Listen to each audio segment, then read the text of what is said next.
So James is having a cup bowl, whatever, of tomato juice and tomato soup in half of a pumpkin. I think this pumpkin was crossed with spaghetti squash, which is interesting, and some grapes for dessert. And the difference with the tomato soup and the tomato juice is that those are the ingredients of the tomato soup from a can. And I mean, if I wanted to, I could just heat up the tomato juice and it would be soup without all those ingredients. So let's see what James has to say about the taste of the soup versus the juice. So what is the soup made of? It's just a can of tomato soup. Okay. Regular old tomatoes. And tomato here, okay. Okay, so I'm talking more about this book, Medieval Medicine, a Reader, which I borrowed through the interlibrary loan. And I'm going to say this was not worth watching. This was enjoyable, not believable. I mean, there's different things like what they're hiding out. This is about a woman who's a witch who didn't know she had witchy powers, and she's just finding this out. And then she falls for a vampire man. And there's funny things in this, you know, like she has a dream about first she gets some magic out of this book that's been missing for centuries, and only she was able to access it somehow. And during her library loan, maybe yes. from Athabasca University. Yes. Took some skill. So anyway, she used her witchy powers, but she didn't know she had, to access some educational material. And anyway, so she's after that book. You can keep that one closed. It's actually not worth watching. The Beaver. I should say that one had excellent acting in it. Even Smell Gibson, right? Smell wasn't that bad. Well, I'm surprised actually that they didn't, like, they gave top billing to Mel Gibson, and then Jodie Foster, who was actually directing this also, and she looks good in that. I saw her in another movie not that long ago, and she looked ancient. So they've done some amazing plastic surgery on her. Right? Yeah, or makeup, or both. Yep. Did a good job. So that having been said, I think she's taking care of herself. You know what I'm saying? Looks as though she's not a serious smoker. Oh, unlike her co-star, Mel Gibson's face looks like a disaster. Yeah, but she looks good. She looks young, like 20 years old or something. Something like that. Impressive, yeah. Almost as young as you. Yeah. Yeah, you got to stop saying that. Anyway, I don't know what I was going to say about that. Not worth watching anyway. The Beaver. I was surprised because I was so looking forward to it, given the acting that's there. I mean, what's her Hunger Games? What's her name? I don't remember right now. Jennifer Lawrence, is that? Yep, something like that's that? it. I remembered it for the first time. Yes. Ordinarily you say Jennifer Lawrence, I say, who's that? Who? Yeah, exactly. And you'll think Lawrence. Anyway, so I was talking about this one though. And so where was I? About woman accessing witchy powers. Oh, dream. So then she's having these reoccurring dreams about a giant spider she's in its web, and she's all covered with web and trapped inside the web. And then they're talking about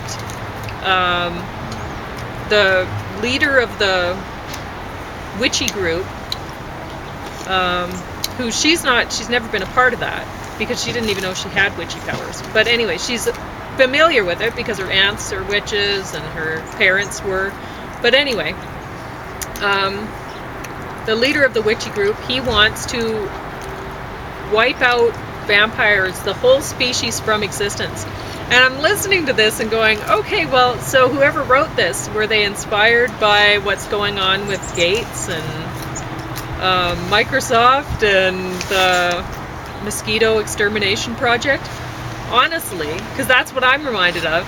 And I thought, very interesting way to play with that information, right? And put out a totally fictional thing, which nobody would believe, which is a witchy vampire thing. So very interesting. Only they didn't pay attention. They got Doctor Who's wife in here, speaking with an American accent. She does a very good job. But there's a lot of I mean, it's romantic, sort of. This witchy woman who's fallen for this guy, and they have this big castle and all this. Right?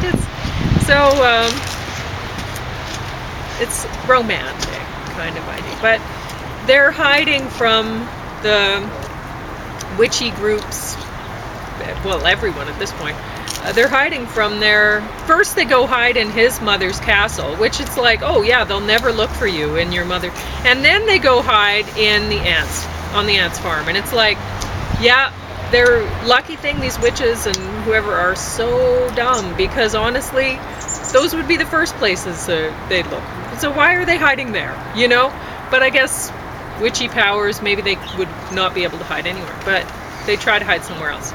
Interesting. So, I enjoyed watching that, but I'm kind of into those sort of things, and I enjoyed watching this, although, I mean, I don't believe it says it's the incredible story of Mary Magdalene is told through her own eyes, da-da-da-da-da-da. Well, it's told through whoever's eyes who directed it, who wrote it, honestly, right?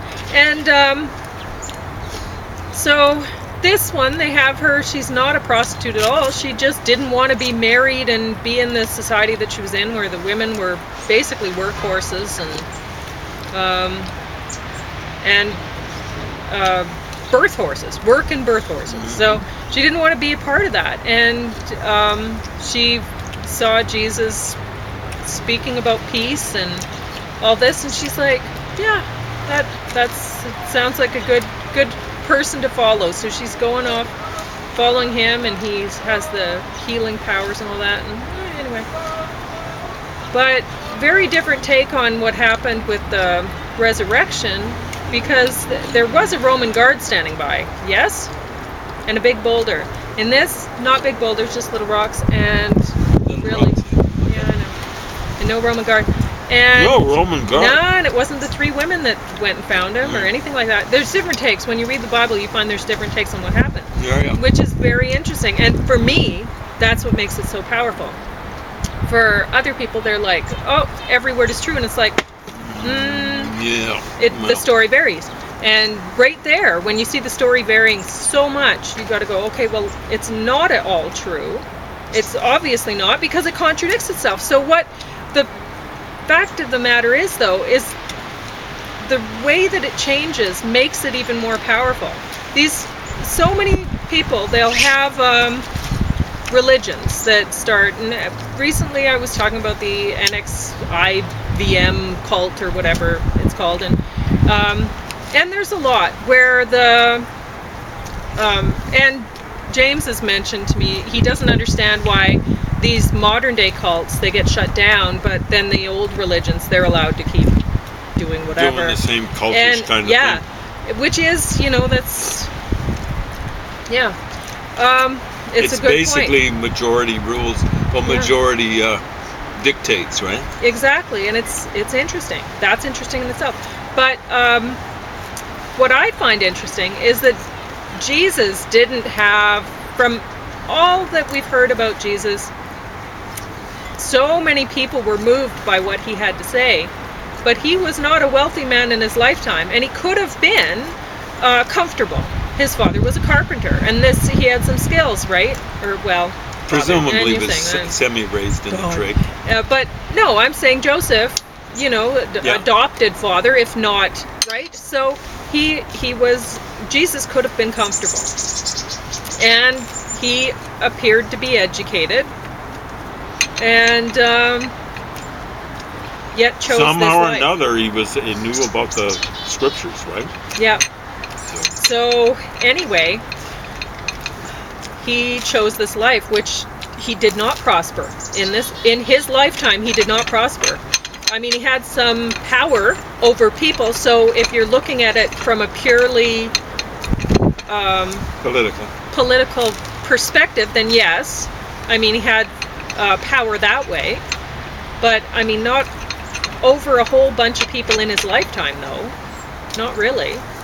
You know, it was afterwards. So, and I think that's a good way to judge religions is, or religious leaders, is how much success did they have in their lifetime? What did they gain from it? If it was nothing really, then maybe listen to what they have to say, you know?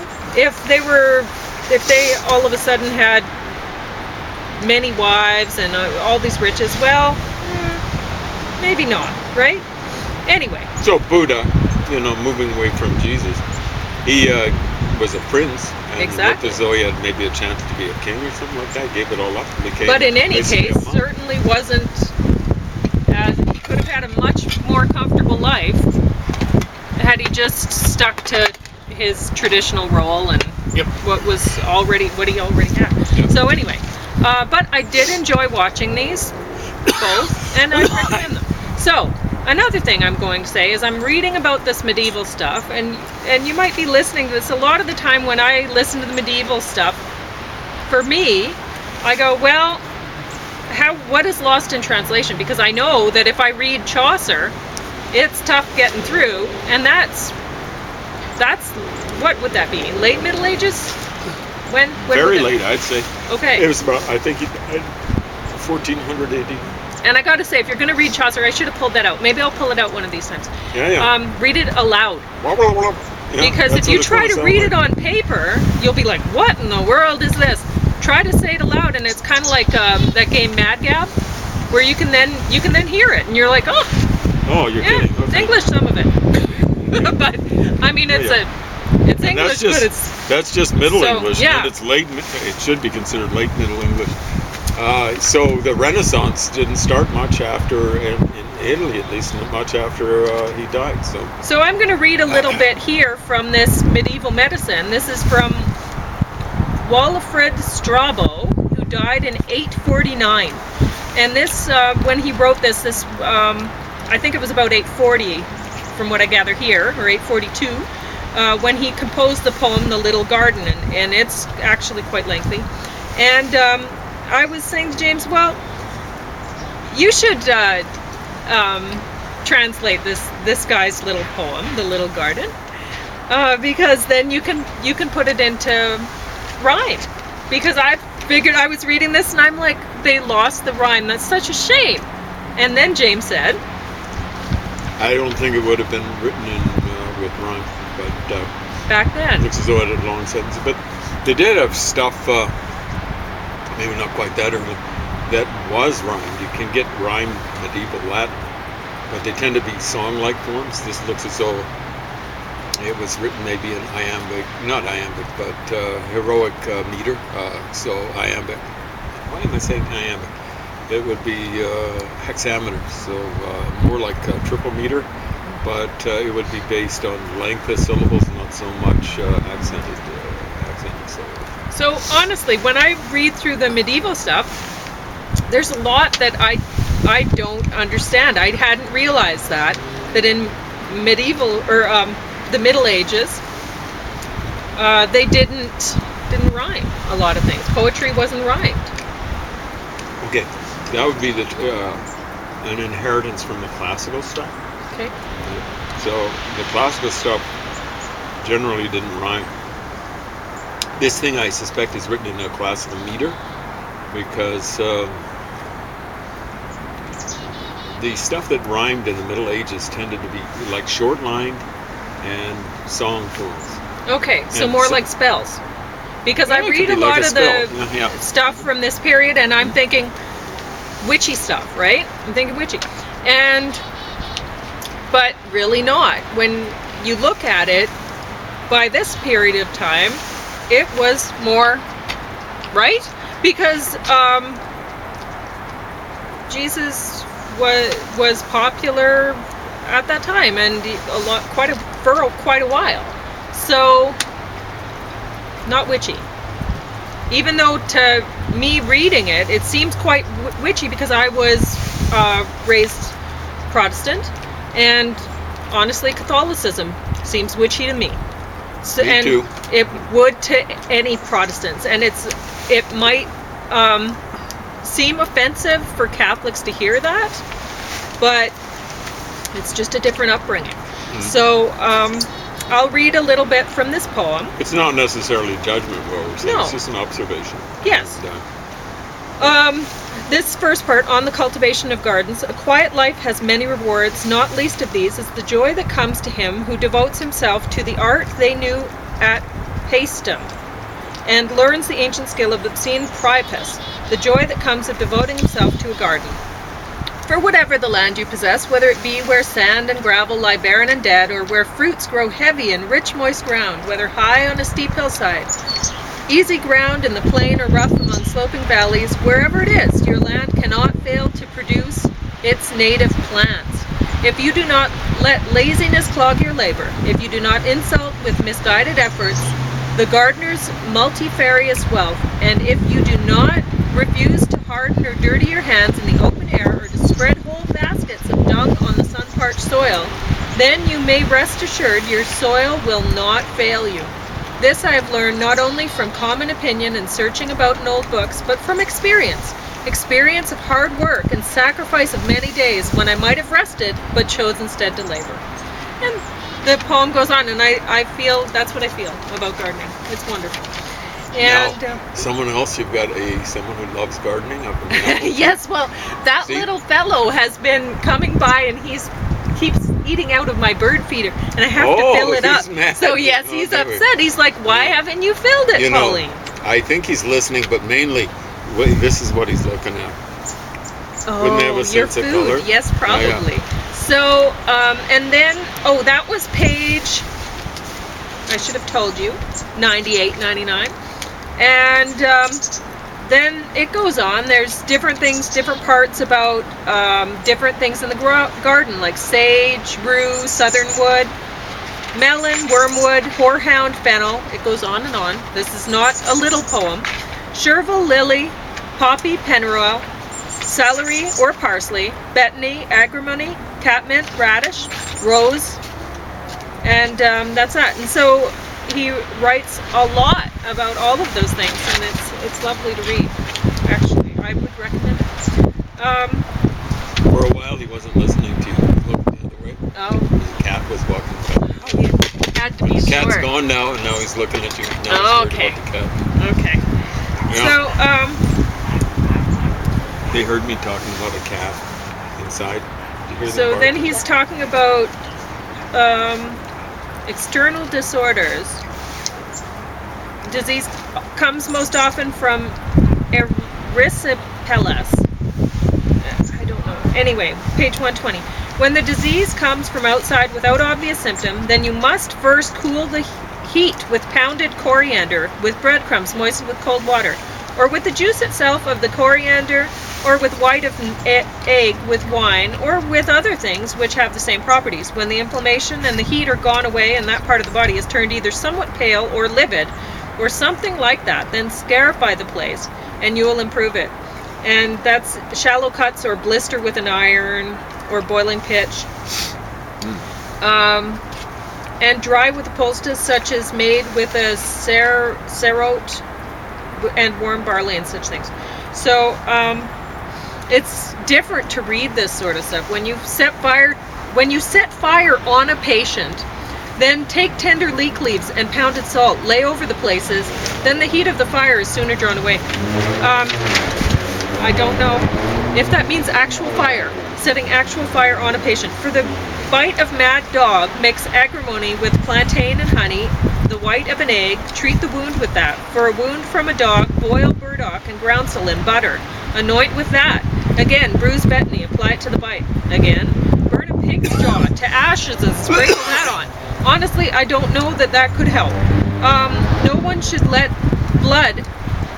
be let blood at a 5-night-old moon, and again at a 10-night, and 15 and 20 and 25 and 30-night-old moon, but between each of those 6 5s, and there is no time so good for bloodletting, as in early spring, when the evil humors which are imbibed during winter are gathered together, and best of all in the month of April.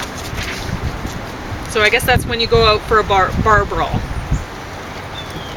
124. Discern a swelling or tumor of the liver thus, and the swelling of liver occurs first under the soft rib on the right side, and there the man first feels heaviness or pain, and from that place the pain ascends all over the side, as far as the collarbone, and as far as the right shoulder, and his urine is blood red, as if it were bloody, and he is afflicted with lack of appetite, and his color is pale, and he's somewhat feverish, and constantly feels cold, and trembles as one does with typhus.